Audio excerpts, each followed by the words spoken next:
Muy buenas noches amigos, bienvenidos a una nueva edición de 3 para las 8. Estamos en vivo y en directo a través de Facebook Live, a través de 2020 Digital TV, Telecanal y Radio Élite en Tingo María, Huánuco, Cajamarca, Arequipa y Cusco, y a través de la internet, por cierto, a todo el mundo y a todo el Perú. Hoy vamos a hablar de un tema sumamente importante que nos atañe a todos los peruanos. Vamos a hablar de la salud, de la economía, de la educación, que son sectores claves, fundamentales para el futuro de nuestro país en este momento de la pandemia y sobre todo cuando esto termine, post pandemia. Tenemos dos invitados de lujo. Se encuentra con nosotros el ingeniero industrial Jaime Salomón. Él es ex viceministro de Agricultura. Además está con nosotros también el ingeniero geoespacial Rayi Borjan, con quienes vamos a dialogar sobre este tema. En unos instantes más vamos a conectarnos también con nuestros panelistas que están ingresando a la plataforma televisiva. Y vuelvo a repetir, estamos en vivo y en directo a través de Telecanal 2020 Digital TV, Radio Élite, para el Alto Guayaga y diferentes ciudades de nuestro país. Muy buenas noches, ingeniero Salomón. Bienvenido a 3 para las 8 nuevamente. Buenas noches, un gusto estar con ustedes. Saludos, Rayi. Muy buenas noches, Rayi. ¿Cómo estás? Bienvenido también a 3 para las 8. Igual, saludos para los dos. Bien, gracias por tenerme de vuelta aquí. Muy bien. Vamos a ir conversando poco a poco. ¿Por qué es fundamental, ingeniero Salomón, la salud, la economía, la educación en nuestro país para el futuro del Perú? Es muy simple y yo le añadiría alimentación.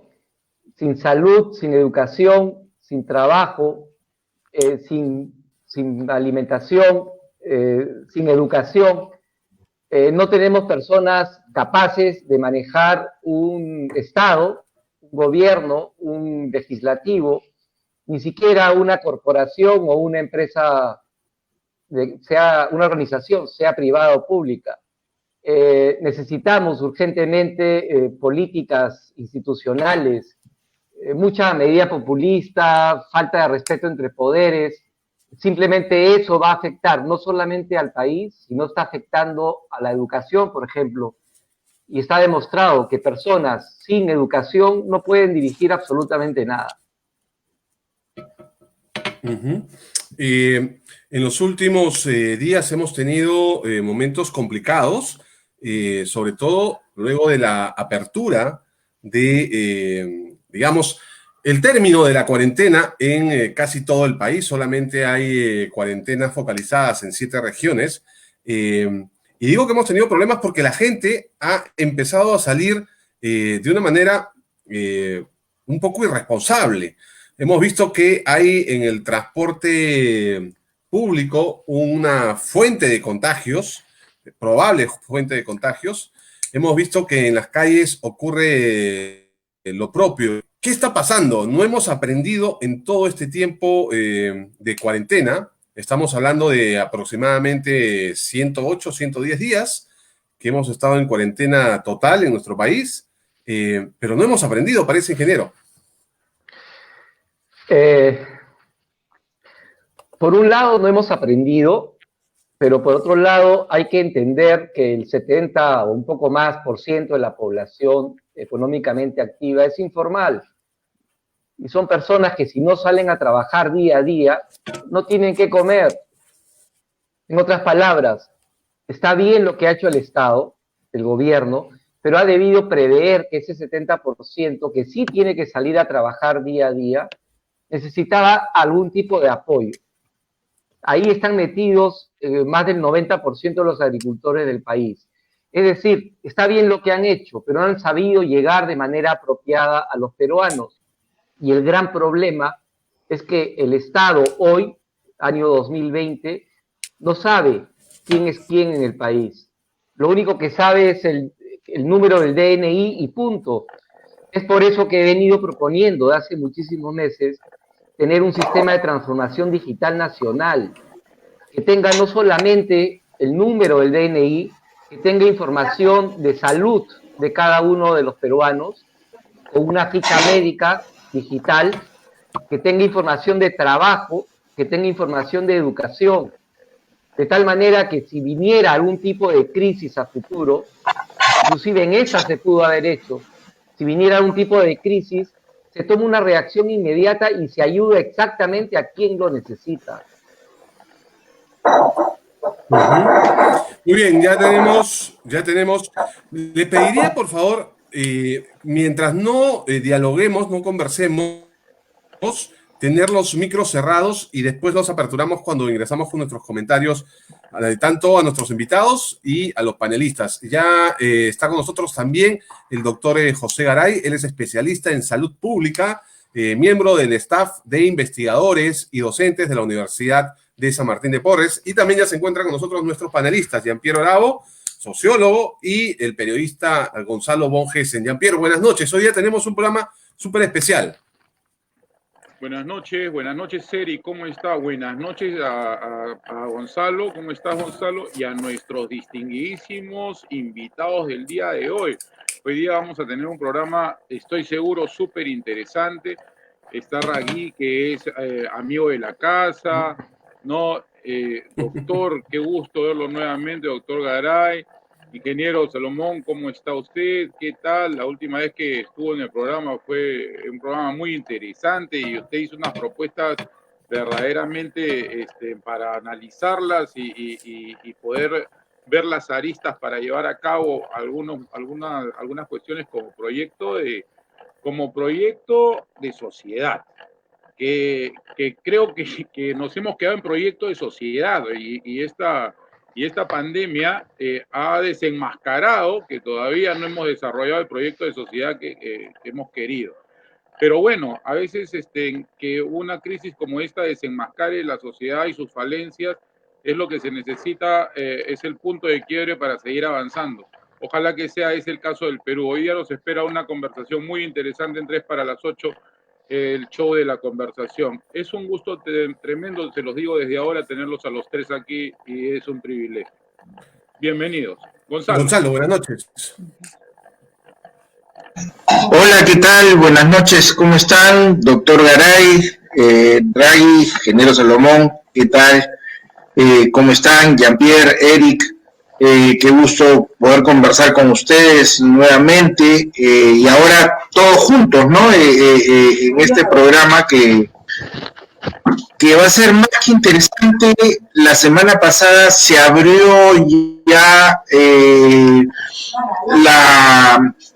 un poco la cuarentena social, que en realidad ya se había abierto hace más de un mes.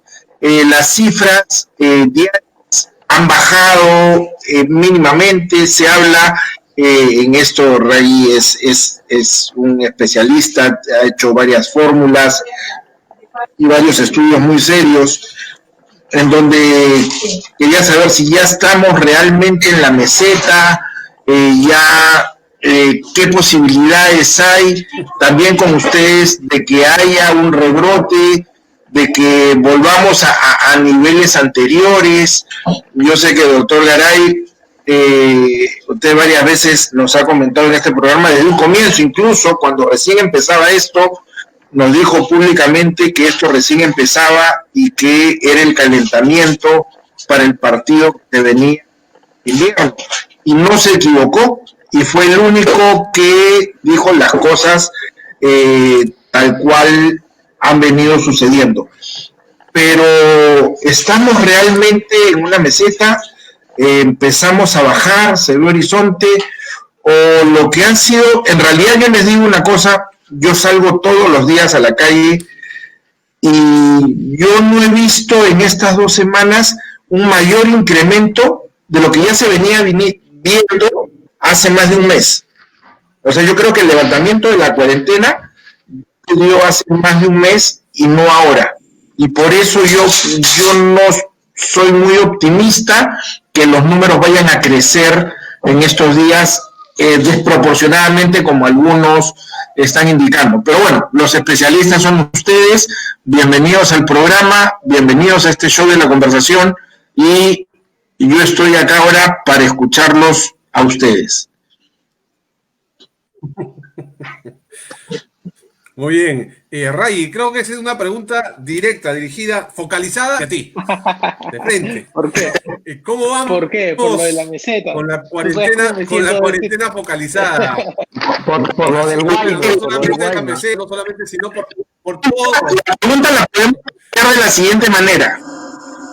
Raggi, el número de la meseta, doctor Garay, las implicancias a nivel médico, a nivel pandemia, a nivel contagio, y ingeniero Galván, después también, ¿qué implica esto con la salida de las personas, la reactivación de los trabajos? Y de esa manera le podemos dar vuelta rápidamente, hacemos una mirada de cómo está el panorama en los tres sectores. Ya. Empezamos con Ray, ¿le parece? Vamos, Ray. Sí. Mira, ¿Cómo vamos? a ver, yo te voy a decir, en general, los valores que podemos medir de los datos abiertos, por lo menos de los valores de R y de contagio en general, sí es verdad que los valores, que el valor de R está debajo de 1 en Lima, en Callao, en diferentes partes. Y en otros lugares está encimita de 1, pero aún así, ojo, si comparas mis valores con los valores de prospectiva, el equipo del MINSA, ellos tienen acceso a otros números que yo no tengo acceso, porque no están en los datos abiertos, ¿no? Como por ejemplo, yo mido la fecha que yo utilizo para sacar los cálculos tiene que ver con cuándo se hizo el test, pero los números que utilizan ellos tienen que ver con cuándo empezaron los síntomas, ¿no? Y esos datos no están en los datos abiertos, entonces hay una diferencia, ¿no? Yo digo que solo en algunas regiones estamos debajo de 1 y en el resto estamos encima de 1. Ellos dicen que en la mayoría están debajo de 1. ¿Sí? Diferentes datos. Pero aún así, algo que creo que tú ya sabes perfectamente cuando me preguntas de la meseta, o sea, yo no, digamos, no soy muy amigo de ese concepto. ¿Por qué? Porque va a depender bastante de la cantidad de aglomeraciones que vamos a tener, ¿no? Entonces, digamos, tú puedes decir, estamos en la meseta, abre todas las iglesias y vas a ver cómo los casos van a subir inmediatamente, ¿no? Vas a tener aglomeraciones, van a haber contagios, sube. Entonces, si tienes algo que está basado en comportamiento, el concepto de la meseta lo tiro para un costado, ¿no? Para mí va a depender bastante de cuánto vamos a poder controlar esas aglomeraciones, ¿no? Y para mí, centralizado al sistema de tránsito. Creo que ya la parte de los mercados ya lo tenemos bajo control, la gente pone sus plásticos al frente, tiene su distanciamiento, pone sus stickers, no se están súper aglomerando como antes, pero en la parte de transporte todavía no lo estamos haciendo. Algo que sí tenemos a nuestro favor, que la gente normalmente no lo menciona en comparación a otros países, es el uso de máscara, que parece mentira, pero es, o sea, después del contact tracing, el uso de máscara, esas son las dos cosas que ayudan más, ¿no? Y en Perú, aunque no lo creas, utilizamos máscara más que muchos otros países, y eso lo puedes ver basado en conversaciones y discusiones que suceden en otros lados. En otros países se están peleando porque si usan la máscara o no usan la máscara. Acá no se están peleando por eso. Tú puedes salir y encontrar prácticamente casi todo el mundo con máscara. Ahora que lo usen correctamente, debajo de la nariz y qué sé yo, esa es otra cosa. Pero en general, o sea, sí se están cumpliendo ese tipo de cosas. Ahora, estás con la máscara y te metes dentro del micro donde hay 100 personas cuando solo deberían de haber 20, entonces ese es otro problema que tenemos que mirar, ¿no? Y va a depender bastante de esos contagios en aglomeraciones para mí. Y que ojalá en algún momento podamos empezar a hacer una estrategia de contact tracing como la que ya acaba de empezar Chile, como la ha estado haciendo Colombia, como lo están haciendo todos los países. Nosotros todavía no. Doctor Garay, buenas noches. ¿Qué tal? Buenas noches. La misma pregunta. Bueno, me voy a basar un poco en la información estadística porque, bueno, creo que coincidimos en el hecho de que no podemos decir exactamente si estamos en la meseta o no, porque estamos hablando de un promedio. Y como las cosas que siempre nos han enseñado a nosotros, los médicos, en relación, y sobre todo en salud pública, lo sabemos bastante bien, es que los promedios ocultan muchas cosas, ¿no? Estamos viendo mucha heterogeneidad, no solamente a nivel Perú, sino a nivel Lima, ¿no? Entre un distrito y otro, y dentro del mismo distrito hay realidades diferentes, ¿sí? Entonces, el tema, digamos, lamentablemente lo que nos genera es un gran signo de interrogación, es incertidumbre, ¿no? Y ese es el escenario que tenemos, es incierto. Sabemos que definitivamente digamos, esta vuelta, digamos, a las calles de la gente ya había ocurrido efectivamente antes, ¿no? Solo se ha ampliado un poco, pero el panorama, desde que se diera, digamos, la indicación digamos, de que la gente podía salir a las calles, ya la gente había salido y en un buen número, ¿no? Ya lo habíamos visto en las noticias. Así que eso en realidad no está cambiando el panorama, por ejemplo, a nivel del trabajo del personal de salud en los hospitales. Los hospitales siguen estando llenos. Es más, bueno, ahora parecería que uno dice, bueno, nos han llegado 400 respiradores y han llegado los respiradores que se habían quedado envasados en China. Ok, pero esos hay que instalarlos, hay que ponerlos en hospitales. El personal ya se reintegró totalmente al hospital. Hay personal que todavía no, ¿no? Y encima hay personal que en este momento, digamos, viendo la situación, cómo se viene, están, por ejemplo, exigiendo, por ejemplo, el reconocimiento de sus bonos, ¿no? Y una serie de ofrecimientos que tenían, ¿no? Entonces, se está configurando, digamos, un escenario en el cual, por ejemplo, para lo que es el trabajo médico, el riesgo no ha bajado. No sabemos si esto baje, no sabemos si es que vaya a subir. Lo que sí, a ciencia cierta, les puedo decir que rebrote no va a haber porque no hemos salido del brote. Así que no podemos tener un rebrote y un brote que no hemos terminado. El brote sigue. Lo que podemos hacer es 2 pasos hacia atrás y bien dados, o sea, agravarnos, empeorar, o ojalá que sea lo segundo, que el brote empiece a tener ya una cierta tendencia, homogeneidad de resolverse en las diferentes zonas del país. Resalto, sí, efectivamente, que el uso de las mascarillas es en este momento un aliado, no es la solución. Me asusta el hecho de que las personas piensen solamente de manera monofactorial, o sea, en una sola cosa, ¿no? La mascarilla. La mascarilla ha entrado bien porque le han puesto diseños de Mickey Mouse, la escuela de Alianza Lima, de la U. Es decir, ha entrado como entran las cosas en el peruano, ¿no? O sea, realmente nos han llenado los ojos, uy, todo el mundo usa mascarita y ahora la mascarita está de moda. La moda en realidad es la que ha hecho justamente que esto ingrese y que ahora tengamos por lo menos constancia en uno de los elementos de protección, lo cual es bueno. Pero ahí quiero tomar, digamos, algo de lo que escuché de la primera intervención, ¿no? El ingeniero, que me pareció muy interesante cuando dijo que no hemos sabido comunicarnos con la gente. En realidad, no nos hemos comunicado con la gente por la mascarilla. Nos hemos puesto en el mercado, hemos tocado ese gen comercial que todos tenemos, nos ha gustado el dibujito y nos lo hemos puesto.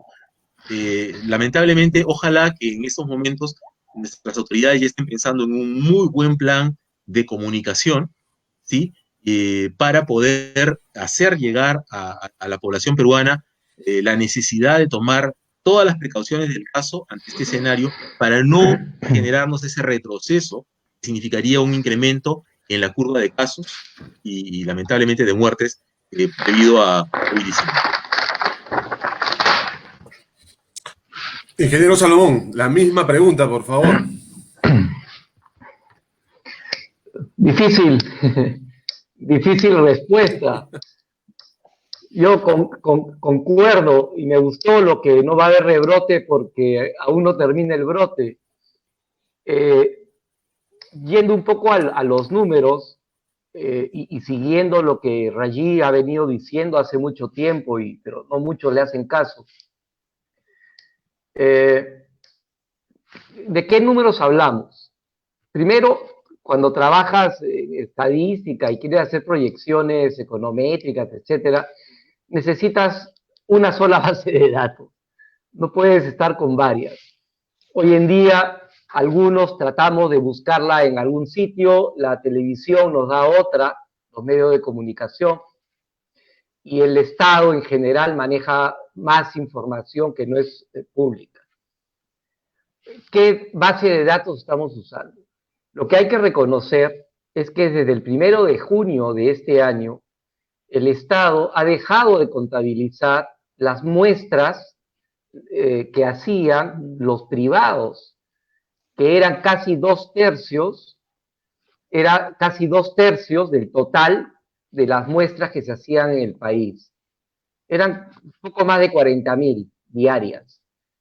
Y bajó inmediatamente, de fin de mayo al 1 de junio, bajó a menos de 14.000. Y estamos en un rango entre 14.000, a veces 20.000, a veces menos. ¿Qué significa? Si yo dejo de contabilizar muestras, ¿qué pasa con la teórica o la supuesta curva? Tiene un punto de inflexión automático. Pero si vemos la curva de fallecidos, que lamentablemente hay que reconocer, tenemos más de 10.000 peruanos que han perdido la vida por este tema, y que ha generado todo esto, que 3.1 millones de limeños, solamente en Lima, de los 5 millones de la fuerza laboral, estén en la calle. ¿Qué significa este cálculo? Que no es correcto. No es correcto decir que primero, un primer tema, que la curva ha empezado a bajar porque ellos han dejado de contabilizar números. Lo que debiéramos empezar a contabilizar es la cantidad de muertos, si es que la cantidad de muertos fuera cierta. El otro gran problema que tenemos sobre este cálculo es que la gente tiene que salir a trabajar, usa mascarilla, sí, pero tiene que salir a trabajar. No se ha hecho absolutamente nada de planificación. Me explico. Se ha podido planificar en estos más de 100 días cómo iba a ser el transporte. Y hoy día vemos cómo la gente va aglomerada en los medios de transporte, públicos sobre todo. Es decir, la posibilidad que, lo que bien dijo, que el brote se haga más grande, yo iba a decir que venga una segunda ola muy grande en máximo 3 semanas, es bastante probable. Necesitamos números reales. Y adicionalmente, cuando hablamos de curva, la curva nunca va a bajar si la curva es en función a incrementales diarios. Si yo voy sumándole día a día y el incremental llega a 0, va a terminar en una línea recta, pero no va a terminar bajando. Por lo tanto, hay que ver bien de qué números hablamos para poder tomar decisiones. Pero todo se basa en planificación. No hemos podido planificar en más de 100 días el transporte. No hemos podido planificar el tema del oxígeno. Y así como eso, una serie de eventos que hemos podido tener en cuenta para no estar donde estamos. Es lamentable, pero hay que reconocer que somos el 5º país más afectado en el mundo. Y no se trata de que nos agarre esto con los pantalones abajo. Yo diría al revés, hay que pedirle a alguien que se ponga bien los pantalones, lo ajuste bien y se ponga a trabajar. Con planificación todo es posible. Los números son perfectos, no engañan. Jean-Pierre. Interesante, sí, interesante los conceptos con respecto a esta primera parte de la conversación. Es muy interesante lo que se escucha, es cierto, como dice Raquí, acá se está utilizando la mascarilla en genérico, muy pocos no la usan. La cuestión es que no la usan bien y la cuestión es qué tipo de mascarilla se usa, ¿no? Yo justo ayer estaba viendo que habían llevado, que el pueblo había llevado a la corte en algunos estados de los Estados Unidos, había llegado a la corte por el no uso de mascarillas. Es decir, denme mi derecho a no usar mascarilla. Yo no quiero usar mascarilla. Es mi derecho. Yo soy un ciudadano y quiero ejercer mi derecho a no utilizar mascarilla porque me molesta, no me deja respirar, me agobia, me siento traumatizada, etc. Acá, bueno, al menos la gente la usa. Lo que han hablado acerca de la forma de comunicar del Estado, o sea, se patentiza que el Estado o no está, ¿no? O llega mal, o no llega, o llega mal. O sea, esa es una cuestión muy importante, porque si yo quiero que todo el mundo, bueno, si voy a repartir, han dicho que van a repartir 10 millones de cubrecaras y quieren que la gente la use, pero que agarren un sociólogo, no a Mía, pero que agarren un sociólogo y el sociólogo le va a decir, a ver, ¿cómo hacemos que la mayoría de gente use? No, vamos a mandar por un lote de buenas mascarillas y le vamos a poner una bandera del Perú como en la camiseta y le vamos a poner Te amo Perú y la va a usar todo el mundo. Porque es el elemento de amalgama de la sociedad, ¿no es cierto? Entonces, está perdiéndose, ¿no es cierto?, la lectura de la sociedad. Yo creo que el Estado perdió la lectura de la sociedad. Ahora, yo quiero preguntarle a Rayí, al ingeniero Salomón, doctor José, yo quiero preguntarle, el programa de hoy justamente es para hablar de salud, de educación, economía. ¿Cómo vamos a reactivarlo? Entonces, mire, lo que se está dando es increíble. Todo está ligado. El doctor Garay ya lo dijo en el sector salud, ¿eh? La parte económica, la parte del trabajador de salud, la parte del trabajador de educación. O sea, el trabajador de educación, sobre todo en la educación privada, lo que han hecho es, te pagamos la mitad por la crisis, ¿no? Pero ¿qué pasa? Muchos padres ya regresaron a sus trabajos y ya están pagando pensiones, muchos de ellos completas o con un mayor porcentaje que antes, pero al profesor le siguen pagando la mitad porque seguimos haciendo clases a larga distancia. O sea, ¿qué cosa es lo que va a suceder? El Estado no tiene planificación de la pospandemia. Se le ha ido toda su energía, todo el músculo y muchos de sus recursos en la pandemia. Pero ¿qué va a pasar en la pospandemia? ¿Qué nos dicen los números, Rayí? ¿Qué nos dice la realidad económica de este retroceso de 40 puntos, ingeniero Salomón? ¿Qué cosa nos dice, doctor Garay, con respecto no solo al personal médico, sino también a la amplia área médica que se va a abrir, no por COVID, sino por enfermedades remanentes que se van a agravar y por enfermedades en el aspecto que no teníamos ni siquiera un plan previo, que es el aspecto de la salud mental en la población, que se va a ver tremendamente afectada en este próximo periodo, ¿no es cierto?, después de la disque apertura reciente, ¿no?, de la cuarentena.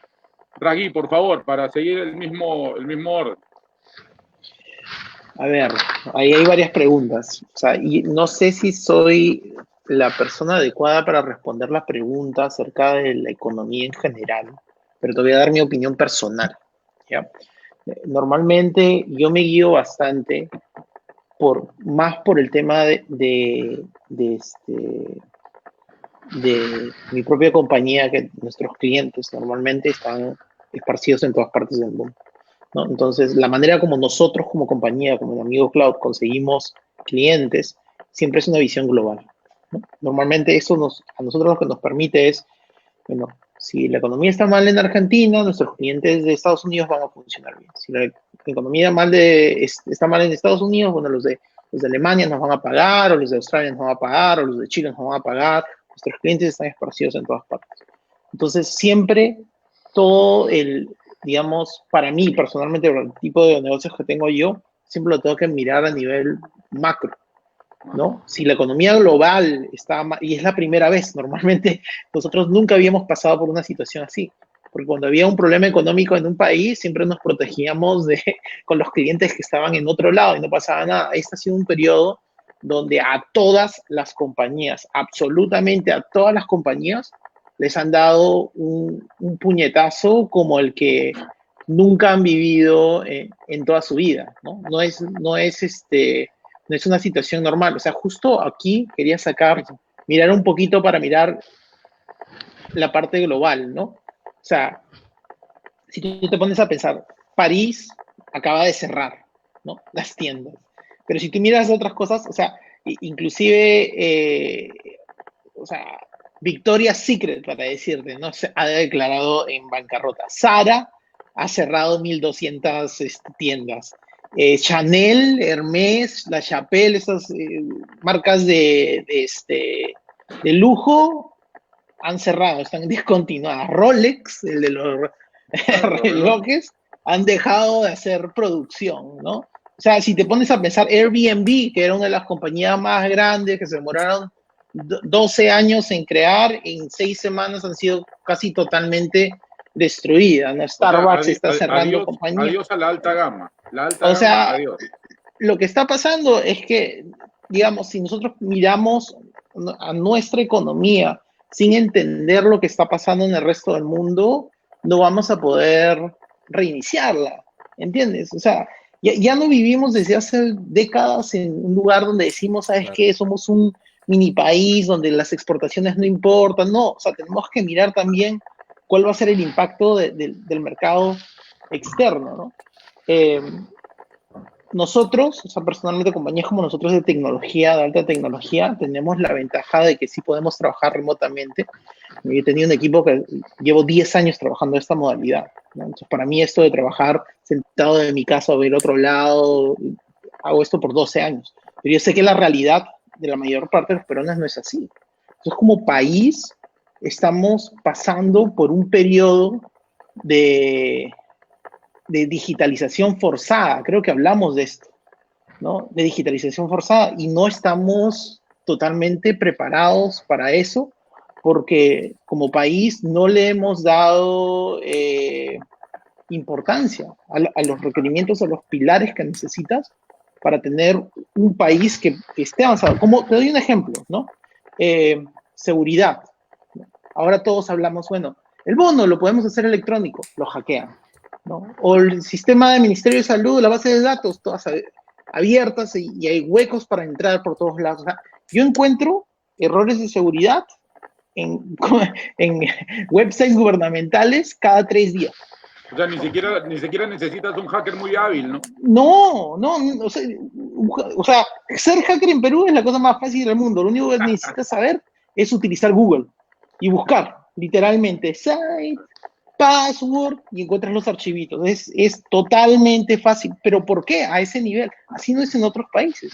Es simplemente no tenemos, o sea, normalmente, culturalmente como país, siempre pensamos que comprar tecnología es igual a decir estamos avanzados tecnológicamente. Y eso no es así. O sea, tú puedes comprar un avión, pero eso no significa que sepas hacer un avión. O sea, en Perú no hacemos carros, no hacemos aviones, compramos satélites, pero no hacemos los satélites.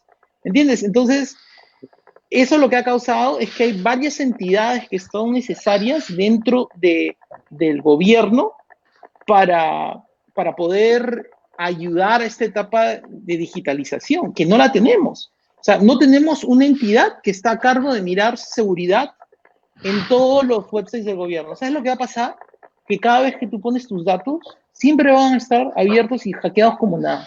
¿Por qué? Porque no hay una entidad que está a cargo de asegurarse de la seguridad, ¿no? Los datos en general, todo esto que va a requerir para que nosotros nos reactivemos como economía y lo utilicemos en esta digitalización forzada, todavía no tenemos los elementos básicos para poder empujar eso, ¿no? Entonces, a mí, esas son las cosas que me preocupan. Que podemos reactivar un montón de cosas, claro que sí, podemos gastar y todo lo que tú quieras, pero hay un montón de elementos culturales, estructurales en la parte de tecnología que nos falta bastante en una economía que básicamente es tecnológica ahora, ¿no? Doy un ejemplo ahora que tenemos al viceministro de Agricultura, ¿no? Nosotros tenemos, al ex viceministro de Agricultura, tenemos, la agricultura es una parte importante de lo que hacemos, ¿no? Y hemos gastado 350 millones de dólares en un satélite, que no lo hicimos, sino lo compramos, de nuevo, ¿no? No gastamos en hacerlo, sino lo compramos. Y ese satélite te permite hacer cosas como, en teoría, ¿no? Hacer, digamos, si yo te querría calcular automáticamente la cantidad de uvas pisqueras que tenemos en Ica, constantemente yo lo puedo hacer. Cada semana, cada 20 días lo puedo medir y con eso te puedo decir la cantidad de producción que vas a tener de uva pisquera, y con eso también te puedo decir los lugares donde hay enfermedades en las uvas. Y con eso también te puedo decir los lugares donde tienes problemas de irrigación, porque la fotosíntesis no está bien hecha. Y para hacer eso, necesitamos un sistema de tecnología que mida y que lo haga constantemente. ¿Se puede hacer? Claro que se puede hacer. Tenemos el satélite, pero necesitamos gastar el dinero e invertir en el software para poder hacer ese análisis, porque los satélites de vida tienen 13 años. Pues llevamos en el año número 4 y todavía el sector de agricultura no está aprovechando esa inversión de 280 millones de dólares. No lo están utilizando, lo utilizan para una imagen y dos. Entonces, es como comprarte un equipo de cómputo de 30.000 soles y lo único que sabes es utilizar Word. no, claro, es como que te compras un tractor y lo único que estás haciendo es mototaxi para ir subiendo y bajando sin utilizarlo, ¿no? Y se malogra. Entonces, esos pilares de tecnología que nos faltan todavía ahora van a ser mucho más importantes. Lo vemos en problemas de pedacitos, ¿no? El bono que se roban el dinero acá, los datos que se salen por acá. Nos agarra todo esto sin capacidad instalada. Claro. Doctor va a Garay, ser mucho, por favor. ¿qué va a pasar en educación? ¿Qué va a pasar en salud? O sea, ¿qué cosa es lo que va a pasar con los brotes de enfermedades que se van a agravar por este proceso que hemos llevado? Ojalá que no se agrave, Eric. Lo primero que quiero decir es eso, ojalá que no. ¿Ya? Esperemos que no ocurra. Porque, miren, no hay que ser, digamos, muy finos en la estadística, pero si recordamos la indicación para salir en este periodo, tienen permiso de salir a tránsito normal todas las personas que no sean adultos mayores y que no tengan ninguna condición de riesgo. ¿Okay? Y justamente una de las medidas que se tomó en el sector salud por los profesionales de la salud de los hospitales fue retirar a los médicos, enfermeras y todo el personal que tenía más de 60 años y el personal que tenía alguna enfermedad que lo pudiera hacer susceptible a COVID-19. Estos no han vuelto y no van a poder volver todavía. O sea, estamos trabajando con la misma cantidad de gente antes de que se levante, antes de que se genere esta nueva normalidad, entre comillas. Pero ¿qué pasa si aumentan los casos? Va a ser el mismo número. O sea, si tenemos 100 en un hospital, si teníamos 100 hace un mes, los 100 siguen estando allí. Y entonces cuando yo veo estas imágenes de enfermeras pidiendo que se reconozca un bono, ¿no? Algunos intentos de huelga o cosas por el estilo, para mí eso significa miedo. Y si yo estuviera allí, créanme que yo también tendría miedo y tendría todo el derecho de tenerlo. ¿Por qué? Porque somos los mismos. No ha habido ni uno más. Somos los mismos, somos los que somos y somos los que estamos. Y ahora nos han abierto la puerta para que haya más gente y la probabilidad de contagio podría aumentarse. Entonces podrían llegar más gente. ¿Ustedes se imaginan a esa misma cantidad de gente, esa misma cantidad de profesionales de salud, personal técnico que trabaja en los hospitales, imaginarse que viene, como decía el ingeniero, una segunda ola? Deben estar en pánico, si estaban ya al borde en esta primera fase, imagínense en esta otra, ¿no? Entonces, eso, por ejemplo, para mí es un tema muy preocupante, ¿no? Muy preocupante por lo que puede pasar a niveles de salud. Y yo coincido plenamente cuando se habló, el ingeniero creo que lo dijo, la falta de planificación. Definitivamente, yo creo que no hemos hecho gala de buenas competencias de planificación de un escenario de emergencia. Y yo creo que ahí nos ha faltado un poco de cabeza fría, sinceramente. En todos los aspectos, en todos los espacios, ¿no? Hemos actuado de manera reactiva frente a una crisis sanitaria y no nos hemos puesto a pensar en todo lo que se implicaba. Si hubiéramos pensado en esto y si hubiéramos planificado, hubiéramos visto los temas de comunicación asertiva con la población, hubiéramos visto los temas de planificación de subsidios, por ejemplo, para transporte, para las actividades económicas, ¿no? Hubiéramos disparado así bonos a diestra y siniestra, ¿no? Hubiéramos tenido quizás una acción más planificada. Cuando el presidente de la República, un día antes, creo que fue el 14 de marzo, citó a los alcaldes, ¿no?, distritales al Palacio de Gobierno, yo dije, uy, qué buen reflejo. Van a planificar entonces ahorita una sectorización por distrito, van a ir casa por casa y lo van a hacer que se queden ahí. Genial, dije, esto pasa en 15 días. No ocurrió nada de eso. No ocurrió nada de eso. Los alcaldes fueron a esa reunión y no estaban en nada. Entonces, yo digo, lo que se hizo desde el punto de vista de salud fue poner lo mejor posible a los hospitales al frente, como dicen, en primera línea, ¿no? Una frase, un término que es medio híbrido entre, no sé si llamarlo heroico, entre tratar de levantar el ánimo, claro, o un consuelo de tontos, ¿no? Pero primera línea, ¿sí? Poner en primera línea los hospitales. Voy a tomar un ejemplo que lo dijo el doctor Carlos Aróstica, la OPS, en una reunión hace ya un mes y medio atrás, más o menos, él comparó a los hospitales como el arquero de un equipo, ¿ya? O sea, no el delantero, es el arquero de un equipo. Es decir, el más que puede evitar que te hagan los goles. Porque los delanteros te pueden meter un gol, ya. El mediocampo te hará la creación de juego. Los defensas, ya, te podrán hacer, pero el arquero. Si el arquero está bien, no te mete ni un gol. Bueno, el hospital es ese arquero. Pero resulta que cuando pusieron al arquero se dieron cuenta que el arquero no tenía guantes. O le faltaba un guante, ¿no? El arquero tenía una serie de cosas. La malla del arco tenía hueco. O sea, es decir, con todas esas, era imposible que no hubieran goles, ¿no? Y nosotros a veces, digamos, para tratar, digamos, de bajarnos un poco la tensión, porque se imaginan ustedes ponerse en el, digamos, en el atuendo de profesional de salud.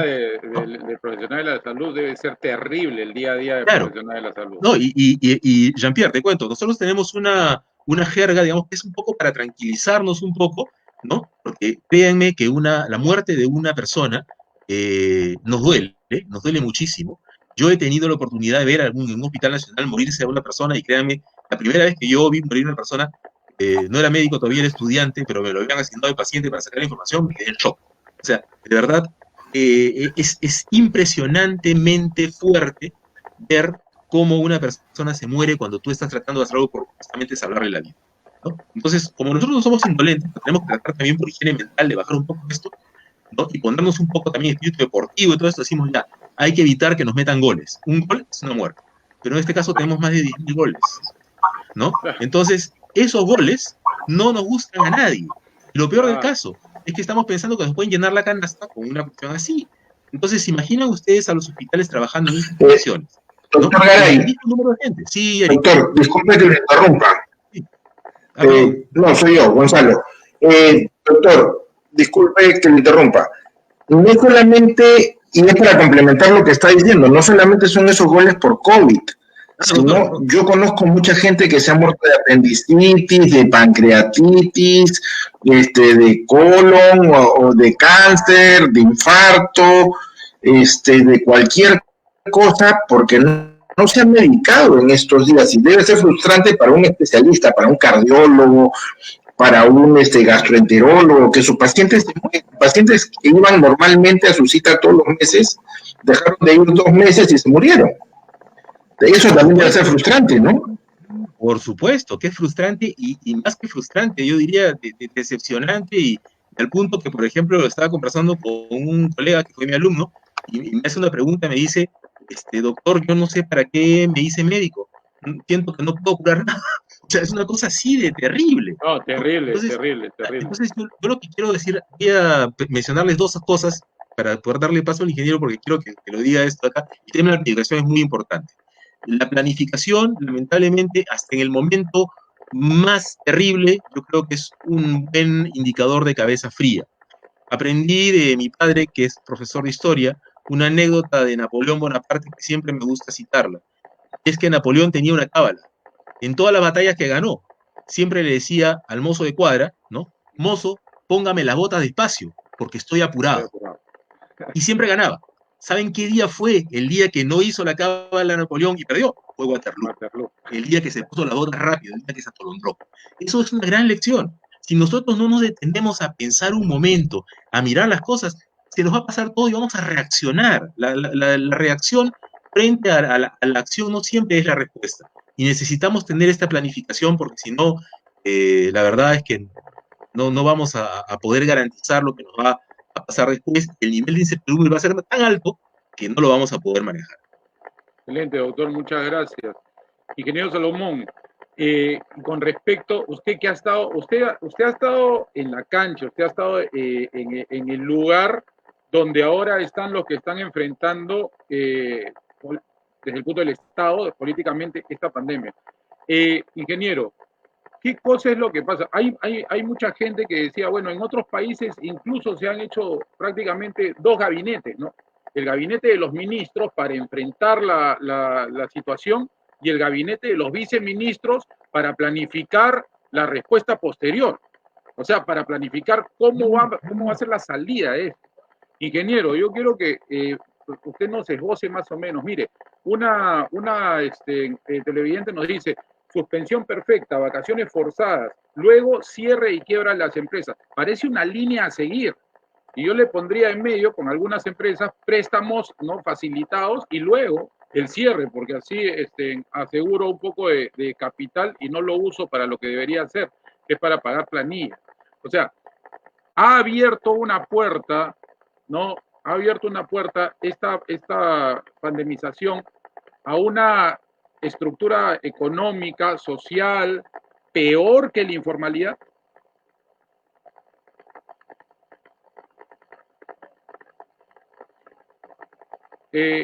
Su audio, ingeniero. Ahora sí. Jean-Pierre, gracias. La ha acrecentado. Lo que pasábamos en el Perú con más de 70% de informalidad, lo que ha hecho la pandemia es hacer evidente el virus visible que viene existiendo en nuestro país de hace muchísimos años y que nadie viene tomando acción. Al recrudecer las cosas, no solamente en el sector agricultura, en todos los sectores, ha hecho que la población se dé cuenta de lo que el Estado ha venido haciendo los últimos 30 años. Ese es el gran reto que tienen hoy. Y referías a Napoleón. Napoleón también tenía a una persona que creo que le llamaban Felipillo, que tenía un solo trabajo, era jalarle la chaqueta cada 30 minutos y recordarle que era un ser humano. ¿A qué quiero llegar? Mucha gente que no ha tenido el poder, no ha crecido en nivel de poder en su vida, cuando asume mucho poder, se emborracha. Entonces, si no van a tener gente capacitada, competente, con conocimiento, habilidad, experiencia y la actitud y el cariño por el país, que les pongan a un Felipillo atrás, que los hagan reaccionar cada cierto tiempo para que planifiquen. No es complicado, sobre todo para los que hemos estudiado y venimos trabajando en gestión, dirección de organizaciones. Pero suelto una pregunta, ¿hasta qué punto, amigos, todo esto ha sido orquestado? Y me dejo explicar. El COVID-19 ya se ha anunciado que hay una nueva variación al 19G, que es mucho más fuerte a nivel mundial. En todo este proceso hemos aperturado la economía, pero lo hemos hecho sin tomar medidas, es decir, lo hemos hecho bajando la guardia sanitaria. Pero lamentablemente la relación de la economía con el efecto del virus es inversamente proporcional. Entonces, si estamos liberando a la gente y no mejora y seguimos con el crecimiento del brote, por no decir segunda ola, vamos a tener un efecto negativo en la economía. Sí hay que reconocer que las entidades internacionales nos han calificado igual que el año anterior, pero eso ha sido por los bolsillos llenos que teníamos del ahorro de los últimos 20 años. Pero eso, el bolsillo tiene fondo, el bolsillo del Estado tiene fondo, por lo que hoy se hace necesario redefinir la estrategia nacional por cada uno de los sectores. Y básicamente me refiero a trabajar de manera eficiente para reducir la informalidad. Necesitamos urgentemente inclusión financiera y un plan de infraestructura, pero un plan de infraestructura que permita incrementar la productividad sectorial, que en el tiempo nos permita volver a ser competitivos. Es la única manera de preocuparnos por los peruanos vulnerables. Hablo del más del 72% de la población. Pero esa inversión pública tiene que ser hecha con proyectos que realmente generen valor, coordinado con las regiones. Y la inversión privada que se necesita, porque hay que hacer inversión para que mejore la economía, tiene que ser flexibilizando algunas normas, no sé, bajando el impuesto a la renta, por ejemplo, reducir el IGB, generar un incentivo sobre la inversión, generar un seguro de desempleo que el Perú no tiene. Ya hay una forma, seguro de desempleo, la otra es aperturando una cuenta sueldo que se genere junto con el DNI cuando la persona nace, y cuando está en edad laboral, si no demuestra trabajo, automáticamente recibe un ingreso. O sea, Como ya sucede en otros países. se necesita un New Deal, o un nuevo trato. Un nuevo trato, digo, un New Deal como el de Roosevelt para levantar la economía, lo que hizo para levantar la economía americana. O sea, no podemos seguir con el mismo... No solamente un nuevo trato, se requiere un nuevo trato social. Se requiere un nuevo trato social pensando en inclusión. Lima maneja al Perú, pero el Perú es bastante diverso. Lo que está sucediendo es que estamos como picaflores, yendo de flor en flor a ver qué solución es la adecuada. En algún momento fuimos a Tacna a escuchar que era lo mejor porque ahí no había virus. Explotó. Y así hemos ido jugando. Hace poco hemos ido a La Molina y han dicho esto es lo mejor porque ahí no hay virus. Y donde van, empieza el virus. No se trata de hacer el juego del picaflor, hay que usar estrategia en base a una planificación. Pero eso solo va a ser posible, señores, si existe un equipo de personas competentes, menos familiarismo, menos amiguismo, menos grupos de mando medio que mueven las cosas para su y que me digan lo que yo quiero escuchar, ¿no? O sea, menos gente que me diga lo que yo quiero escuchar. Tú requieres gente que te diga qué necesitas o te sugiera qué necesitas hacer y de manera colegiada buscar una dirección para el sector y para el país. Necesitamos, pero lamentablemente a todo eso lo que tenemos hoy es el ruido político. El ruido político está generando una falta de respeto que no debe existir en ningún sitio. Y las personas preparadas se dan cuenta que menos deben existir las entidades del Estado. Eso debilita la institucionalidad, increíble, pero complica el equilibrio de poderes y la independencia de poderes, y al final la que se va a ver bien afectada es la propia democracia. Yo les pediría que sean reflexivos, que sean responsables, que piensen en los intereses del país y que depongan actitudes populistas y sobre todo actitudes de grupo. Y finalmente lo que hablaban del satélite. El satélite realmente, hay que decirlo, no sirve para mucho. Hoy entiendo que el ministerio viene adquiriendo o ya tiene drones. El dron no es la solución, pero necesitamos un punto de inflexión. La curva que no tiene que empezar a subir, no tiene que empezar a bajar. La curva que tiene que empezar a subir es la de gente capaz que dé soluciones y menos gente para la foto. ¿A qué me refiero? Un ejemplo. Año 1993. Hace ya no sé cuánto, 27 años. Estando yo presente en el equivalente al Ministerio de Agricultura de Canadá. Ellos usaban satélites y tenían información precisa de qué estaba siendo sembrado o qué estaba sucediendo en cada metro cuadrado del país, que es un poco lo que Rayi sugiere que se podría hacer. Ya se hacía hace 27 años.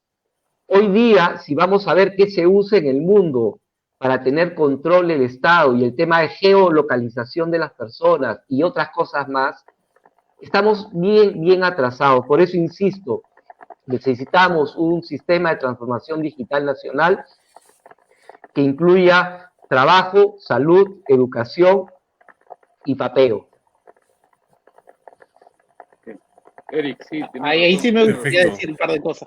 Sí, hemos tocado en un tema que conozco muy bien. Sí, quiero entrar por ahí, Rayi. Rayi, quiero precisamente entrar por ese tema. A ver, te explico un poco qué es lo que precisamente sucede. quiero entrar por ese tema. Dale.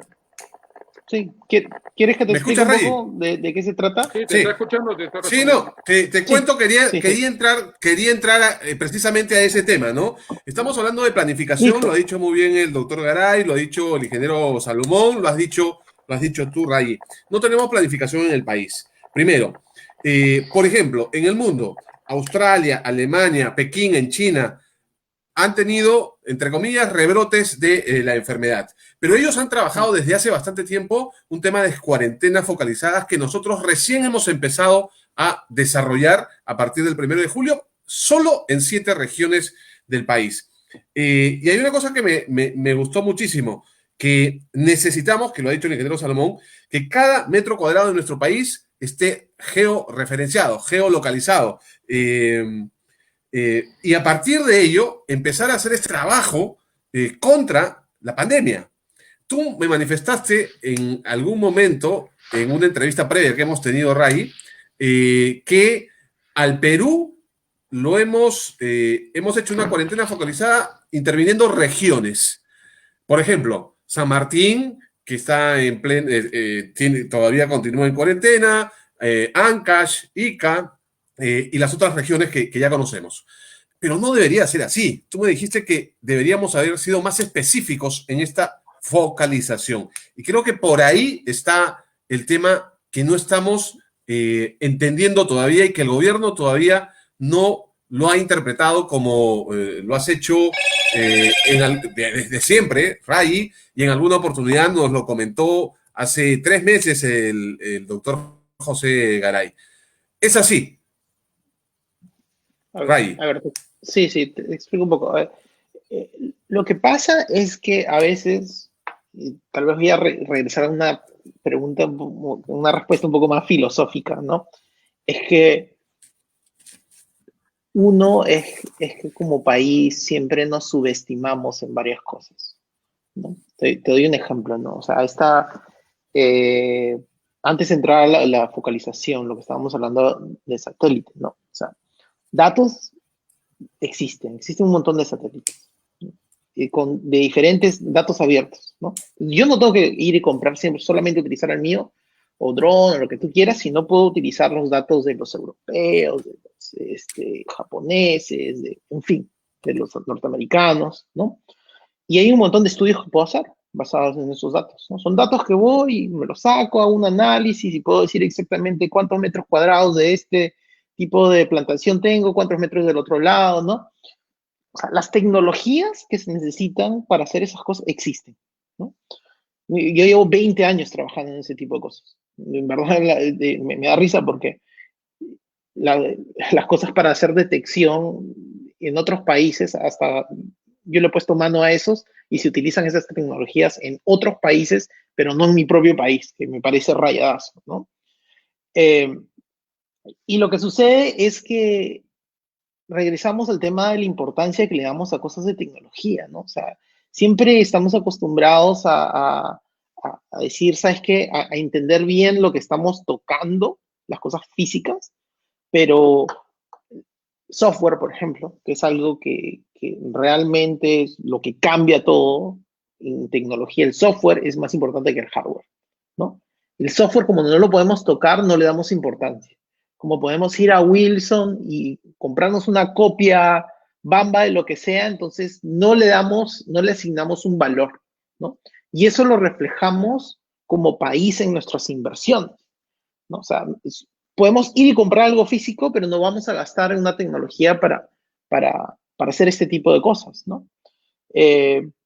Si miras un poquito, o sea, dices, ¿por qué es que no podemos tener este tipo de tecnologías? Normalmente es porque la manera como el gobierno peruano compra software no es compatible con cómo el software se vende desde hace 15, 20 años, ¿no? Siempre todo es adquisición, no hay licenciamiento, no hay modelos SaaS de nube, o sea, el proceso normal que el país utiliza para adquirir tecnología no es compatible como la tecnología se hace en el resto del mundo, ¿no? Entonces hay un problema grande.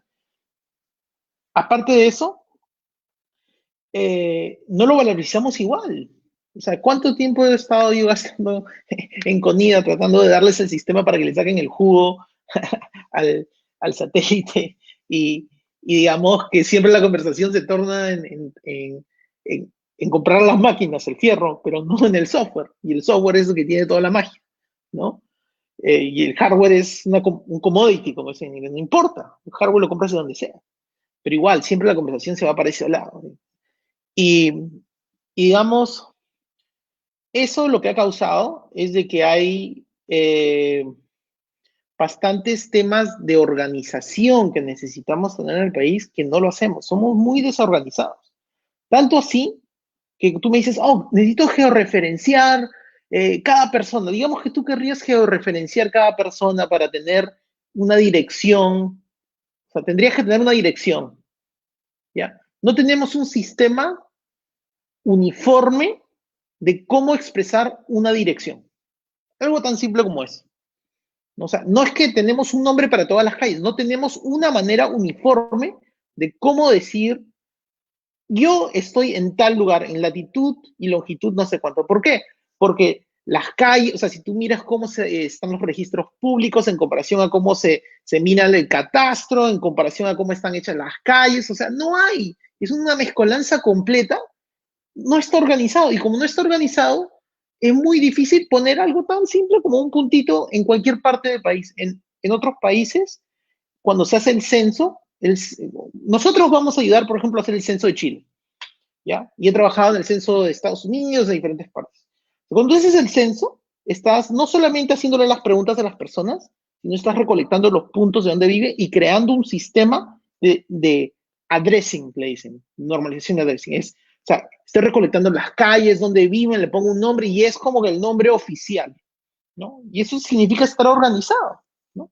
Pero en Perú no estamos organizados, ¿no? No hay catastros, porque no hay calles, porque no hay referenciación, hay un montón de cosas así. Entonces, pasamos de una situación donde digo, quiero referenciar esas cosas, o sea, ni siquiera tenemos la lista de las calles, ¿no? La dirección, o rangos de los ángulos de una propiedad, ¿no? ¿Dónde empieza y dónde acaba? Es que eso hace explotar a una persona en el extranjero que no tengamos ese tipo de cosas, pero no tenemos eso, ¿no? Entonces, cuando tú miras ahora en términos de la pandemia, obviamente, y hablamos, necesitamos tener esto focalizado, bla, bla, bla, y tú le hablas a una persona que está dentro del gobierno y dicen, no, pero es que ni siquiera tienen las parcelas, ni siquiera sé exactamente el sistema de tránsito. ¿Cómo voy a hacer un geoanálisis exactamente de cuánto puedes caminar en 5 minutos, en 10 minutos, y cuál es la ruta perfecta y dónde tengo que estar los puntos, y ni siquiera puedo decirte la dirección, ¿no? Entonces, hay cosas que se pueden hacer allí, pero estamos en un grado de desorganización. Y sabes que invertir para reparar ese tipo de cosas no es tan difícil. O sea, cuando estás hablando, voy a hacer un censo, vamos a poner las calles, ¿cuánto? A poner $5 millones, o $8 millones. Y suena, oh, tanta plata, no es tanta plata. ¿Sabes lo que es bastante plata? Es no tener un sistema de dirección donde hay un montón de cosas que no puedes hacer. Ese tipo de cantidades es pequeña. Claro. Y realmente, y es una inversión, y el problema de ese tipo de inversión es que cuando dices, ¿qué es lo que voy a lograr hacer con esto después? No es algo físico que recibes, ¿no? Es un software que sabe agarrar, primero son datos de calles, y es un software que sabe agarrar un string, ¿no? Un pedazo de letras y transformarlo en latitud y longitud. O agarrar latitud y longitud y transformarlo en letras. No es algo físico que puedo tocar, entonces no tiene importancia. Entonces no le doy inversión, entonces estamos en la situación actual. Es que, el problema de este país, Ray, el problema de este país es que no sabemos diferenciar entre inversión y gasto. Para nosotros es lo mismo. Este es uno de los problemas de este país.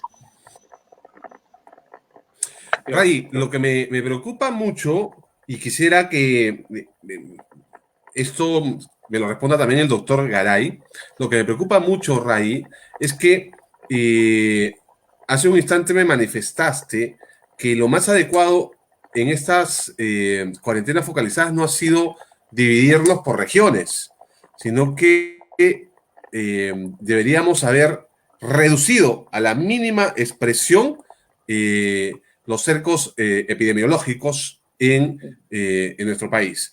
Claro, Por, claro. O sea, pasando mira, por provincias, por claro, yo, distritos. ¿Por qué? O sea, no estamos haciendo lo correcto.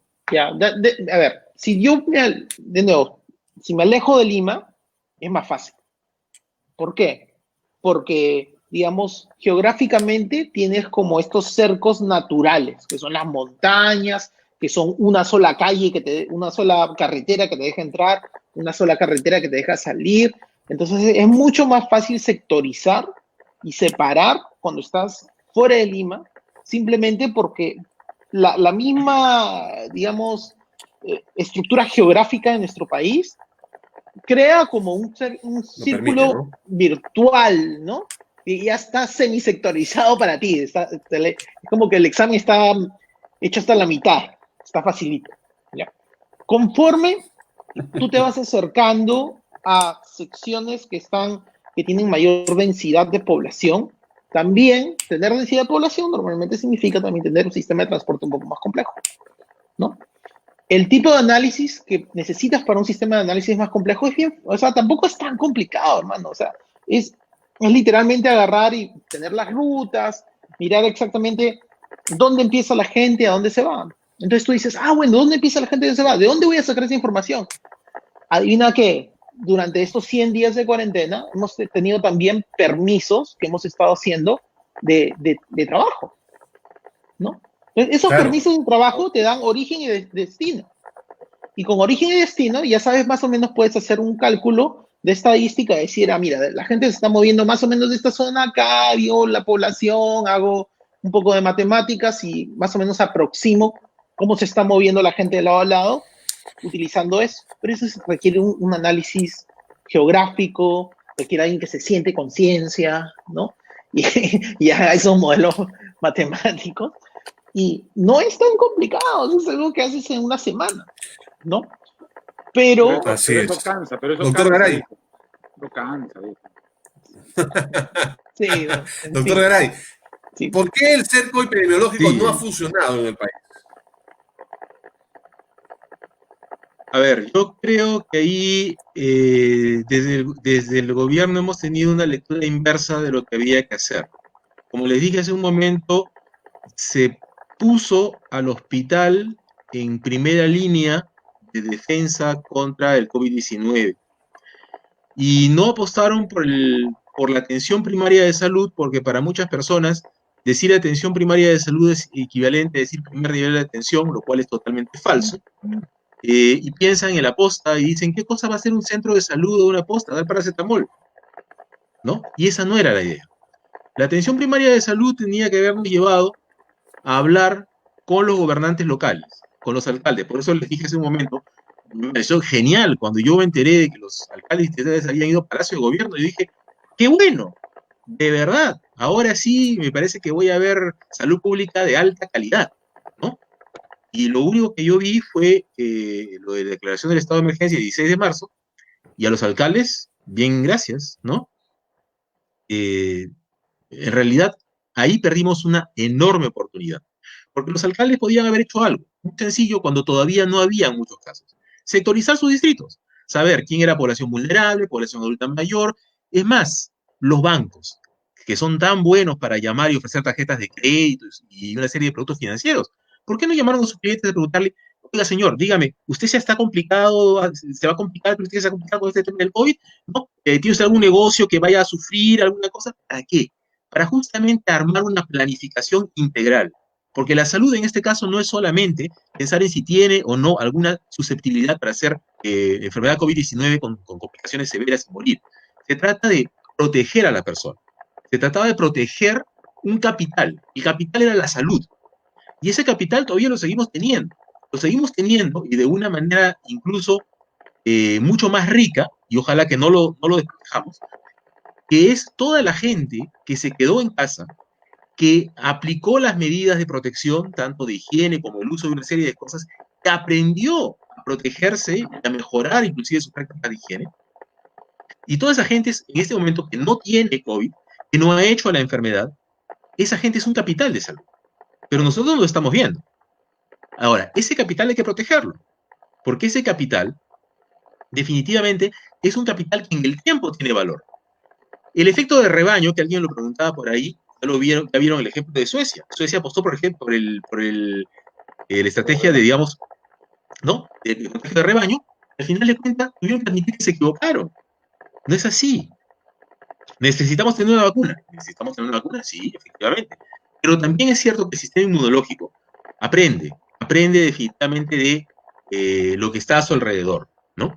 Entonces, aquí tenemos que pensar básicamente en que la planificación que necesitamos hacer tiene que ser una planificación multisectorial, no puede ser una planificación solamente de, vamos a ver en qué distritos hay más enfermos de COVID, en qué distritos hay más personas detectadas o más muertes. No, eso en realidad en el inicio no nos servía tampoco, ¿no?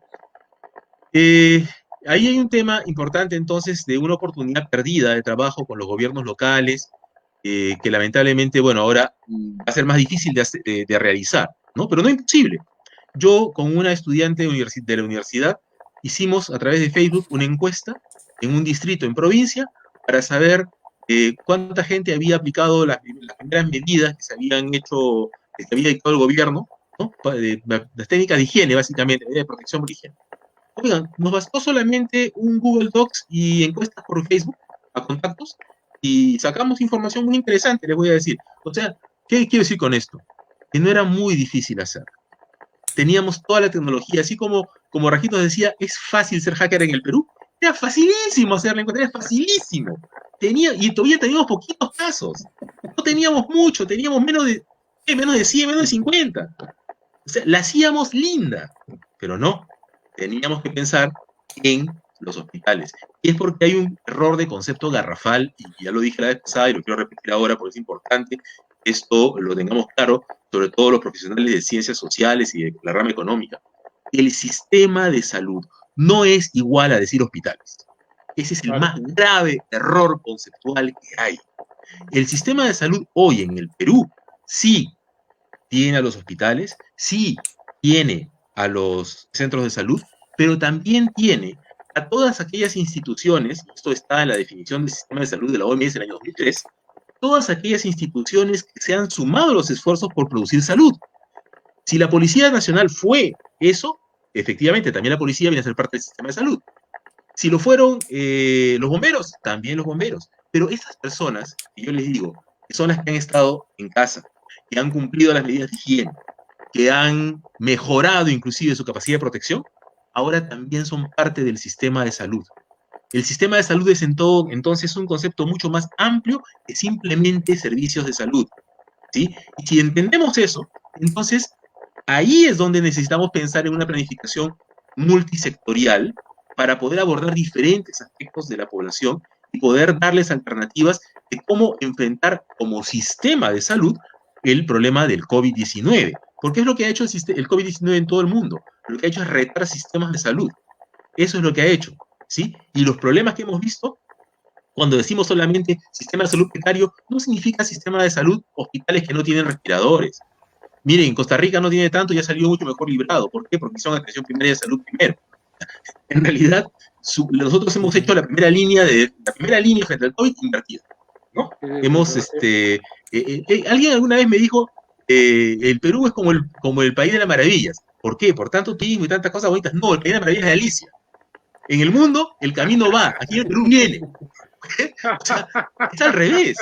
Nuestra lectura es inversa, ¿no? Entonces, claro, es un problema de conceptos, hemos hecho, ¿no? Sí, hemos hecho. Es un problema de concepto. Rají decía, sí. No saben conceptualizar el software y le dan más importancia al hardware. Usted dice, no saben conceptualizar lo que es, ¿no?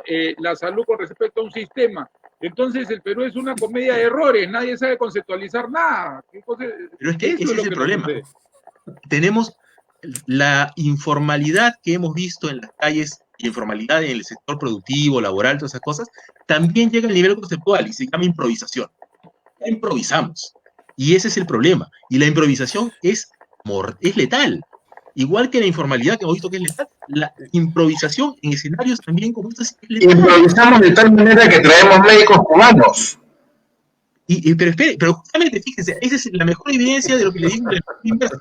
porque los médicos cubanos hubieran sido los Lionel Messi de esta crisis si hubiéramos realmente empezado por hacer atención primaria, porque esos están preparados para hacer atención primaria 10 veces más que nosotros, ¿ya? Pero no, Para atención primaria.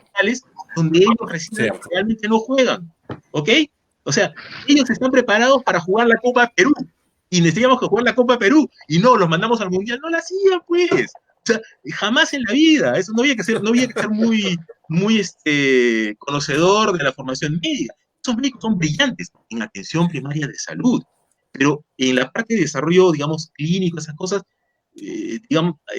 ellos tienen otra manera de llegar a eso, que no son solamente el proceso por el cual estos médicos estaban formados, ¿no? Y hay un tema muy importante, con esto termino mi intervención ahorita. En la mañana asistí a un webinar de la Universidad Peruana Cayetano Heredia con el Instituto de Medicina Tropical de Amberes de Bélgica. La doctora Larissa Otero, que es una colega muy brillante, investigadora del Instituto de Medicina Tropical von Humboldt, estaba exponiendo y dijo una cosa muy interesante, que la OCDE le había pedido al Perú que tuviera un buen sistema de información. Entonces yo me permití hacer una pregunta, porque sé perfectamente que digamos, en el escenario europeo y sobre todo en Amberes, en Bélgica, donde justamente el tema del estudio del sistema de salud es parte de las formaciones que ellos hacen, son capos en eso, ¿no? Le planteé una pregunta pues a Larissa, le digo, oye, si queremos un sistema de información fuerte y tenemos un sistema de salud fragmentado, lo primero que tendríamos que hacer es organizar bien el sistema de salud, y para eso necesitamos hacer investigación del sistema de salud. Eso es algo. Yo le hice esa pregunta y ella lo respondió tranquilamente y claramente y muy suelta de hueso frente ante los belgas y toda la comunidad internacional que estaba ahí. Dijo, sí, es verdad. En el Perú esa es nuestra debilidad. No hacemos investigación del sistema de salud porque no tenemos gente realmente preparada para eso. En realidad ahí se equivocó.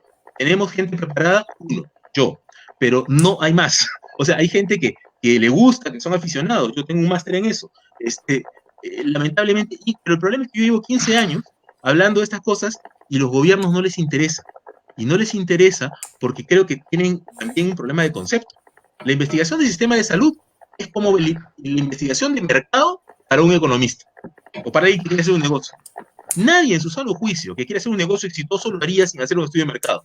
Y nosotros queremos planificar la salud sin hacer investigación del sistema de salud. Eso es improvisación. Ingeniero Salomón, realmente estamos desfocalizados y necesitamos refocalizarnos para sobrevivir en esta pandemia, porque creo que esas son las palabras que deberíamos utilizar en este momento.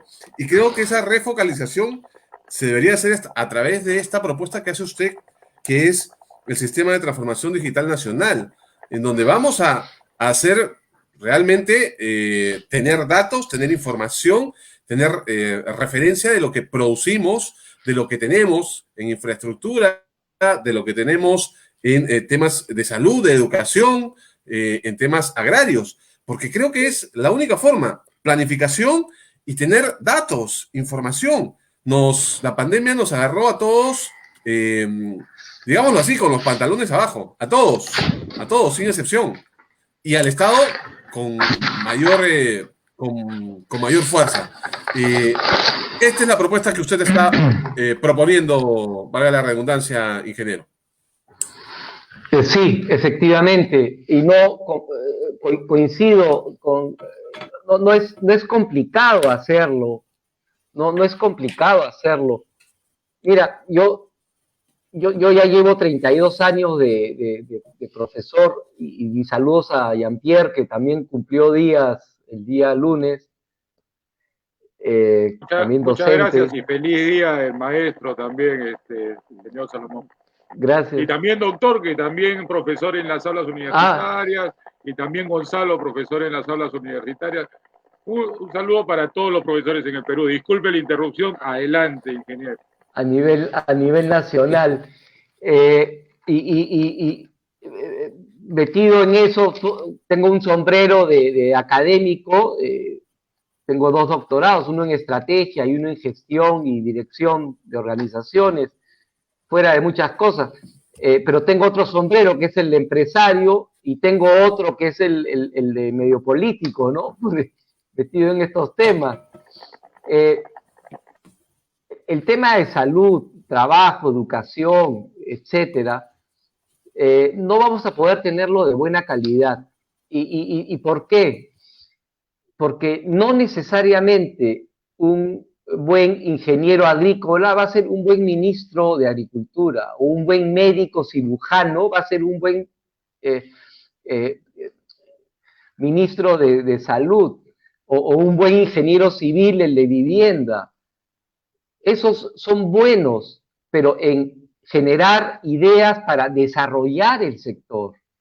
La idea de un ministerio es generar desarrollo del sector, pero ellos se han ido por otro lado. Entonces, debiéramos volver a generar planes de desarrollo en función a las líneas de educación que cada uno tiene. Mientras tanto, oponen a ministros que sepan de planificación, dirección y gestión de organizaciones, o pongan a viceministros que sepan de esto y dejen al ministro de manera más política. Eso es más que importante. Ahora, en el país tenemos más de 3.000 bases de datos. Cada ministerio, cada dependencia del Estado, cada gobernador, alcalde provincial, distrital, cada quien tiene su propia base de datos. Y muchas de ellas desactualizadas. Entonces, ¿cómo queremos reaccionar ante una crisis o cómo queremos dirigir el rumbo de un país si no tenemos información? Eso es bien complicado. Somos 1.874 distritos a nivel nacional y no es nada complicado trabajar con ellos. Claro, hoy, con el lío que estamos, no han sabido ellos ejecutar el presupuesto. Ni los provinciales, ni los gobernadores, ni los ministros. Estamos en promedio menos de 30% de ejecución, y menos en la ejecución del tema de pandemia. Un ejemplo, en Finlandia, ya que han estado hablando de países y no tocaron a Finlandia, en Finlandia el idioma finés no conjuga el verbo a futuro. Es decir, no es ¿quieres hacerlo? Lo voy a hacer. No, ¿quieres hacerlo? Hazlo ahorita. Y esa sería una buena recomendación. Háganlo hoy. Menos promesas, menos figuretismo, menos viajes. Y no solamente para el gobierno, para el Estado, para todos, gobernadores, alcaldes. Ahora, un ejemplo, Marshall McLuhan, un estudioso de la comunicación, escribió un libro que yo lo considero seminal, que se llamaba El medio es el mensaje. Él afirmaba que cada vez que hay un cambio tecnológico, cada vez que crece o aparece una nueva tecnología,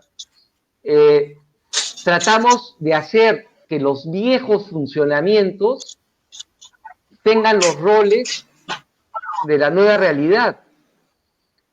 Un ejemplo, cuando inventaron el mouse, las primeras personas cogían el mouse y trataban de escribir la letra con el mouse. ¿A dónde voy? Así como la virtualización quiere hacer que todos nos pongamos el vestido de la presencialidad, que a mi parecer está mal, porque no es cuestión de vestir a la virtualidad con el vestido de lo que sabíamos hacer, que es lo que hacen todos los operarios del Estado. Lo que deberíamos hacer es pensar en una estrategia para la virtualización, pero también pensar en que todas las personas que trabajan en el Estado dejen de ponerse el sastre de la recolocación y poner a los buenos ahí. Y vamos a ver cómo rápidamente, con buena gestión, dirección y planificación, antes de fin de año sacamos al país adelante. Económicamente estamos mal, ya estamos en menos de 40.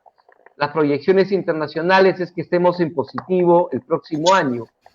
Pero eso no es gracia de Dios, eso depende de la mano humana, y mano que tiene que ser capacitada, tiene que ser competente. Ingeniero Salomón, y se lo digo con conocimiento de causa, en estos momentos yo estoy, asesoro a una institución pública, y muchas veces he trabajado en el Estado, y he asesorado a algunos ministros alguna vez, y lamentablemente en el Perú suceden dos cosas.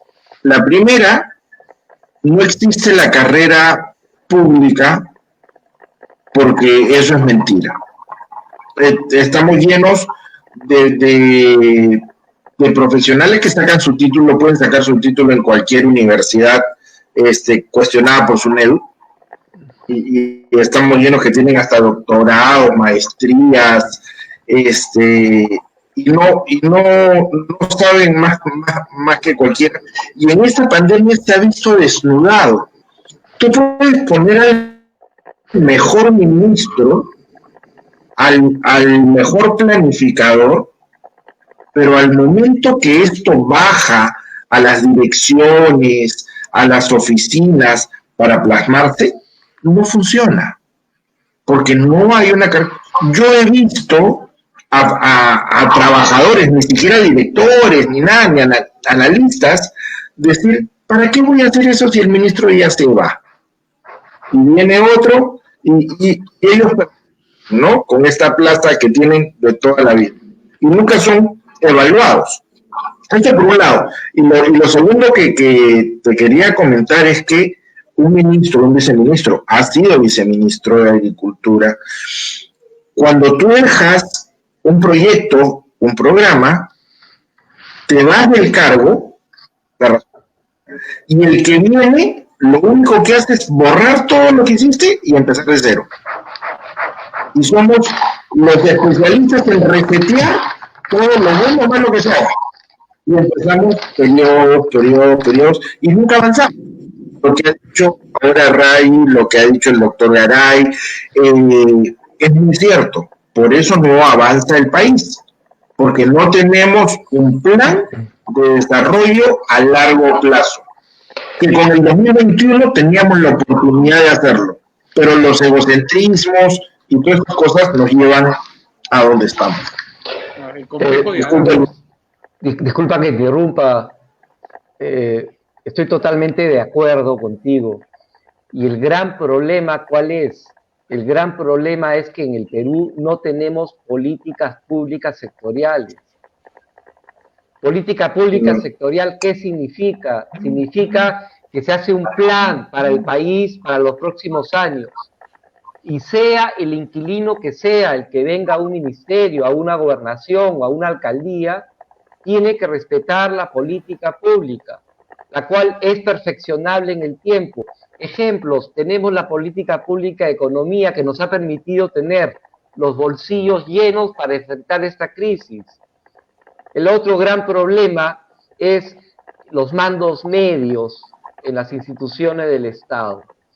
Ellos se reinventan rapidísimamente y empiezan a seguir a la bandera que les guste o a la bandera que piensan que va a ser el próximo, cuando de lo que debieran pensar es en trabajar por la política pública y por el bienestar del país. Se requiere hacer una revisión forzosa a todos los profesionales que trabajan en el Estado y que sea un tema meritocrático y que deje de ser un tema de amiguismos, y vamos a encontrar gente que tú ni sabes quién es, pero vive ahí hace más de 20 años colocándose el sombrero del gobierno de turno o del ministro que está en el sillón en ese momento. Con eso, disculpen el corte nuevamente, podríamos avanzar realmente bastante por el bienestar del país. Cierto, totalmente cierto. Gonzalo, ¿te quedaste congelado? Eric. Exacto.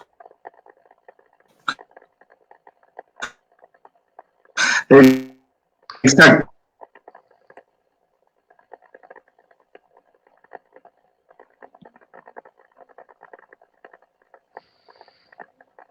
¿Los escuchan? Sí, aló. Hola, parece que se ha quedado congelado. Y Eric, estás con el audio apagado. Estás con el audio apagado, Eric Pereira. Bien. Ok, Gonzalo. Bueno, estamos llegando a la parte final del programa. Ya tenemos 1 hora con 30 minutos transmitiendo en vivo. Muchísimas gracias a los 3 invitados, al ingeniero Jaime Salomón, al doctor José Garay, al ingeniero Ray Barján. Quisiera pedirles unas palabras finales para nuestro pueblo, en esta, entre comillas, nueva normalidad que estamos viviendo a partir del 1 de julio. ¿Qué le podrías decir, Rayi, al peruano de a pie? Bueno, a ver, una cosa que diría es tal vez que hagan lo que estoy haciendo yo, que en este caso es me estoy cuidando, ¿no? Si ves que hay un micro con mucha gente, no te subas. Si ves aglomeración en un lado, no te acerques, ¿no? Te lavas las manos, usas tu máscara y no te desesperes, ¿no? Puedes salir a hacer deportes, a hacer ejercicio, surfear, no sé, lo que sea que tengas que hacer, con tal que no estés en contacto continuo con otras personas y manteniendo tu distancia, esperar nomás, la vacuna va a venir, ¿no? Y, ahora se trata simplemente de no enfermarse, no desesperarse, pero tratar de vivir pues una vida seminormal, ¿no? Hasta que esta situación cambie. Y va a cambiar, que va a cambiar, va a cambiar. Doctor Garay. Sí, yo, bueno, lo que ha dicho Rajit es lo que, digamos, el sentido común nos dice, lo comentamos en un programa anterior, el autocuidado y el cuidado del otro, ¿no? Es fundamental. Si yo me cuido, ese yo me cuido hoy día frente al COVID es un yo me cuido solidario, es un yo me cuido egoísta.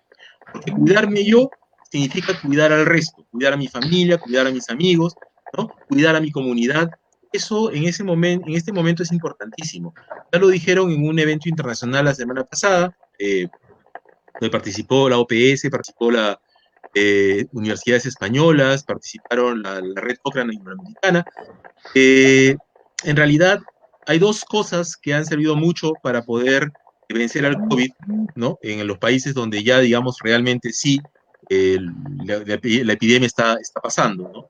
Uno ha sido la comunicación. Eso sí, por favor, yo quiero aprovechar este espacio para pedir a las autoridades que no la descuiden. La comunicación es muy importante. Y lo otro es la solidaridad, ¿no? Y esa solidaridad empieza por lo que ha dicho Rajit. Cuidémonos cada uno y esa es nuestra contribución porque vamos a estar cuidando al otro. Hagamos esto no solamente porque es una indicación de salud pública, porque lo dice el presidente o lo dice el ministro, ¿no? Yo creo que ya es tiempo, estamos a puertas del bicentenario de nuestra independencia y necesitamos cambiar algo.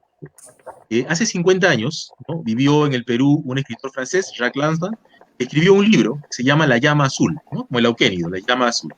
Y en una de las partes del libro tiene alguna frase que me gustó muchísimo porque decía, yo viví en el Perú en los años 70, en una época convulsionada, hubo una serie de revoluciones, ¿no? Y de reformas, ¿no? Se instaló un gobierno revolucionario y hubo una serie de reformas, ¿no? Reforma en la educación, reforma en la salud, reforma en la producción y hasta una reforma agraria. Pero lo que nunca hubo en el Perú fue una reforma de las mentalidades. Y hoy necesitamos cambiar nuestra mentalidad. Le vuelvo a pedir prestado el gesto al profesor Ricardo Gareca. Piensa. Ingeniero Salomón, ¿qué le recomendaría a usted al peruano de a pie en esta nueva normalidad? Quiero terminar repitiendo las primeras palabras que tuve. Complicado, bien complicado. Hoy que tenemos muchas vacas gordas en los escritorios y muchas vacas flacas en el campo, hoy que pedimos a la población que se cuide, pero teniendo un 72% casi de población informal en las calles, que en los últimos días en los últimos más de 100 días, han tenido que seguir trabajando, seguir saliendo a la calle a trabajar para poder llevar algo de comer. Hoy que el 30% de la población peruana está teniendo una alimentación al día y otro porcentaje, una alimentación cada 2 días. y el gran problema de seguridad alimentaria que se viene. Todo esto, por haber liberado a las personas, lógico, para que la economía no tenga problema, me lleva a reflexionar nuevamente hasta qué punto toda esta apertura ha sido orquestada. Y una respuesta que veremos posiblemente en menos de 30 días es una prórroga de las elecciones nacionales hacia el 2022. Claro, como para agosto y septiembre este contagio va a ser mayor, la posibilidad de tener elecciones va a ser bien complicada. ¿Qué recomendaría? Que las autoridades del Estado en general, me refiero a gobierno central, Congreso, alcaldes provinciales, distritales y gobernadores, respeten y trabajen con la Constitución y las leyes en la mano, redefina las estrategias que el país necesita con objetivos y políticas claras, sectoriales, pero sin falacias y con gente competente. Que trabajen ya por la institucionalidad, que respeten la independencia de poderes y que sobre todo respeten la democracia que tanto tiempo nos ha tomado tenerla y que gracias a Dios aún mantenemos. Muchísimas gracias a nuestros tres invitados, a Ray Berján, al ingeniero Jaime Salomón, al doctor José Garay por estar en este programa especial sobre algo que es muy importante para el futuro del país. Disculpa que te interrumpa. Dime, Gonzalo. Eric, solamente cierro una frase. Creo que después de esto nos reunimos los 6 y formamos nuestro propio partido político. Ya está la solución del país.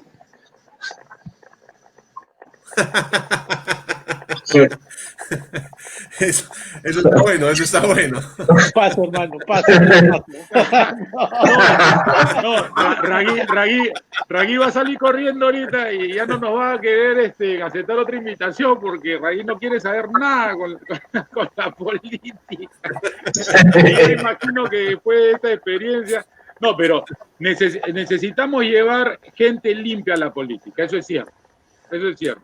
Porque si la política se sigue ensuciando, entonces nos vamos a seguir quejando, ¿no? Pero miren los políticos, la clase política está desprestigiada, ¿no es cierto? Porque la sociedad es el numen, el paridor de la clase política. O sea, ese político nace de la sociedad peruana. No podemos elegir políticos suecos. O sea, tenemos que elegir políticos peruanos. Entonces, tenemos que mejorar la sociedad para mejorar la clase política también. No te asustes, Rají, es una propuesta de Gonzalo solamente. Así como no es necesariamente, como no es necesario ser sacerdote para llevar la palabra de Dios, no es necesario ser político para trabajar por el Perú, pero sí necesitamos que los políticos a futuro tengan cierta base de conocimientos, pero sobre todo amor y ganas de trabajar por el Perú. Esa es la cuestión. Fuerte las palmas por eso, de verdad encantados de tenerlos, Jaime, José y Ray en 3 para las 8 nuevamente, y están invitados para cualquier otra oportunidad. Muchísimas gracias. Ese es el problema de tenerlos a los 3 juntos. O sea, nunca un programa va a ser suficiente. Porque hay tantas cosas que conversar y este es el show de la conversación. Gracias por estar aquí a los 3, de verdad. Muchas gracias. Un gusto. Gracias, Eric. Nos vemos. Hasta luego. Gracias. Ingeniero. Muchas gracias. Buenas noches. Buenas noches. Buenas noches. Buenas noches. Buenas noches y gracias. Muy buenas noches.